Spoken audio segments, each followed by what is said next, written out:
I'm Eric Parker. This morning on CT25, he revived UConn's football program, but now after 4 seasons as head coach, Jim Mora is moving on. Channel 3 Sports Director Joe Zone is here to talk about Mora's move west and what's next for the Huskies. Also this morning, we're talking Christmas in Connecticut. We're sharing some of the fun places in our state where you can visit to get you into the spirit of the season. And the head of the Connecticut Restaurant Association joins me in Studio A to talk about how much your local restaurants count on you, especially over the holidays. It's all this final Sunday of November. CT25 starts right now. From WFSB 3, this is CT25 with Eric Parker, sponsored by Johnson Brunetti. Good morning. The news broke early Wednesday morning. UConn coach Jim Mora is taking a new job. Look at your screen. This is the image put out by Colorado State University on Wednesday. Mora wearing their colors. He's their new head coach. And joining me to talk about what his departure means for UConn and its fans is Channel 3 Sports Director Joe Zone. Welcome. Thank you. Good to be here. So UConn wins the last game of the regular season at FAU, and I said to Tracy, our producer, I said, I need Joe Zone. We're going to talk about all the wonderful things that happened in UConn football land. And now this. And now this. And we'll get to what I think some of the positives are. But, you know, some people are shocked. I would have been shocked if he didn't leave, because I think he's done all he can do here. You can't win any more games. You can't go to any bigger bowl games.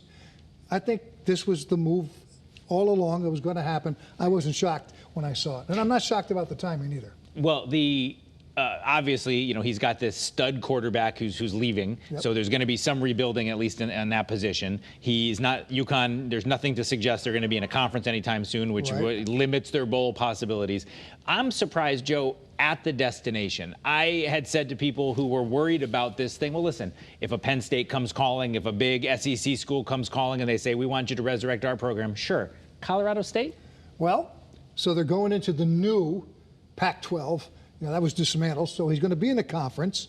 He's got roots out there. He spent part of his youth in Colorado. His wife's family is from the West Coast. His father coached on the West Coast, so he's got a lot of ties. And they've got an athletic director who says, we are all in. We are committed to make this a big-time program. So, you know, you win 10 games in the Pac-12, you're going to go to a major bowl game. And he just had nothing else left to do here in my mind. This is something, guys, the guy's 64. He's in his prime, in my opinion, coaching-wise, life-wise. I think it's, you know, it was inevitable he was going to go. I'm not so sure I thought about Colorado State at the beginning, but now he's out there sharing the limelight with the other guy over there in Colorado. Dion down the road. Let's take a look. We have some statements. UConn put out some stuff. Dave Benedict first talking about Coach Mora. He said, Coach Mora brought energy and a winning culture back to UConn, to the UConn football program, and put our program back on the national stage.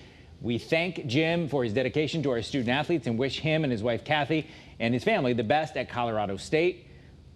We now turn our attention to finding the right leader to build on the foundation that has been established and continue moving UConn football forward. Let's leave it right there, because that's the big question now for Husky fans, Joe. How do you move forward from this? Are we looking at a down season next year? So here's my take on this. I think that's the good news in how this has played out. Jim Mora proved you can win football games at UConn. It can be done here. Now, you got to find the right guy to do it. But before him, this program was floundering. There was talk, let's go back a step. Let's get rid of football. Let's go all in everywhere else. He proved you can win football games if you know how to navigate the portal, if you can coach up. He did it. I think it's a positive. The one positive thing is he's shown it can be done. I think it's a more attractive job now for other coaches who may not have even considered this. All right, so let's talk some names here. We're taping this in advance ahead of Thanksgiving, so we reserve the right to be some other names to be out there. Yeah. But let's say what we're hearing. You think that the next coach may well be on campus? Gordon Samus, the offensive coordinator. This is one of the best offenses in the country. They've got a quarterback who after the bowl game will be all-time leading quarterback at UConn. He's getting a little talk about Heisman. No one was ever a UConn. Even Orlovsky didn't get that kind of. Then you've got the #1 wide receiver in the country with Skyler Bell. So it's a big-time pro offense. Now, can he run a whole program? I don't know, but he ought to be looked at because the offense was spectacular this year, and we all know around here in those seasons when they were losing, and they were scoring, 3 points and 7 points and 8 points. This was exciting. I think he'll get a look. Maybe Moorhead, who's at Akron now. A former offensive coordinator. Who was here. He's somebody, because he's in one of those mid-level programs with head coaching experience. He's a guy I'm going to get a look at. And maybe some other names, obviously, will be tossed around. Right. And like you said, Mora showed that it can be done, so maybe some names we don't expect as well. Let's just talk about the season, because that's why I originally wanted to have you on. Right. 9-3, finding out December 7th where they're headed for a bowl game. It's got to be looked at as a success, even if this puts a damper on it. Well, that's anybody who looks at this program and says, that guy won 9 games here, and he did it back-to-back. So a great season with a great offense. You might remember 2 years ago, Jim gave up the defensive coaching duties to to another coach, and they've thrived ever since. And the season, the last 2 games, more than 35,000 at the rent. That hasn't happened in I don't know how long. I think the last time they had a bigger crowd, that was when Michigan came in several years ago. So the program is really on the rise. A tremendous season by all accounts. And don't forget, they're undefeated in regulation. That's true. Right, 12-0 after 4 quarters. It was just those pesky overtimes that kept getting them. So we've already seen some reports, of some people entering the transfer portal. That happens a lot at a coaching change. Should we be concerned about that, or is that just the world we're in? Well, first of all, that's why it's so important that the coach decision was made now. You cannot wait 2, 3, 4 weeks till after the bowl, because kids right now are making decisions on where they're going to play next year and who they want to play for next year. And nobody's going to look at UConn if they got a coach who says he's leaving, but we don't know when he's leaving, or he's going to stay. So they can't.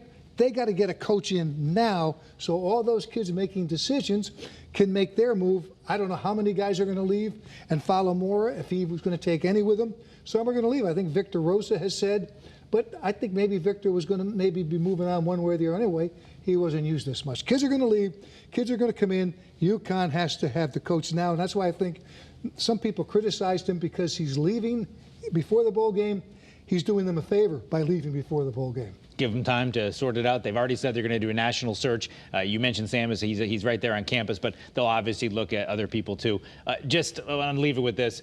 What's your take on if whoever comes in next can keep the momentum rolling? We have like 30 seconds left. Yeah, I think that will be hard based on the kids who are leaving the program. The offense was so critical, so I think it'll be difficult to. But what you don't want to see is some huge drop-off.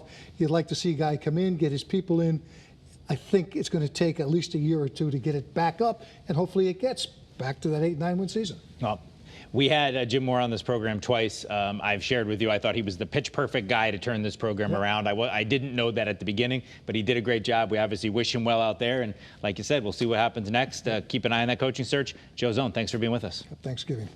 All right, coming up, we're talking holiday happenings all across our state and how our local restaurants are gearing up for their busy season. CT25 is back in 2 minutes. Stay with us. We'll be back right after this.